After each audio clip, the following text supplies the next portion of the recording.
बिस्मिल्लाहिर्रहमानिर्रहीम अस्सलामुअलैकुम। Welcome back to फ़ौजी वाइफ डायरीज़।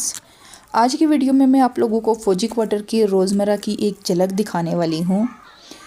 बहुत से लोग जानना चाहते हैं कि फ़ौजी फैमिली का माहौल कैसा होता है, तो आइए मैं आप सबको फ़ौजी फैमिली का माहौल चेक करवाती हूँ, अपने आसपास के मनाजिर दिखाती हूँ। फ़ौजी क्वार्टरों में से बाहर निकलकर व्लॉग नहीं बना सकती, कुछ क्लिप्स मैं आप लोगों के साथ शेयर करती हूँ।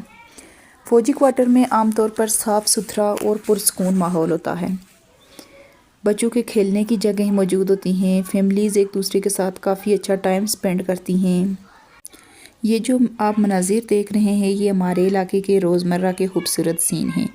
सुबह और शाम के वक़्त यहाँ का माहौल बहुत खूबसूरत, बहुत अच्छा लगता है। अब आप यहाँ राशन की कुछ झलकियाँ देख रहे हैं। फ़ौजी फैमिलीज़ की रोज़मर्रा की ज़िंदगी में ऐसी सहूलियात भी शामिल होती हैं जो इनकी ज़रूरियात को पूरा करने में मदद देती हैं। इसके अलावा ईद वगैरह के मौका पर बच्चों के लिए कुछ गिफ्ट्स भेजे जाते हैं जो बच्चियों की खुशियों को दोबारा कर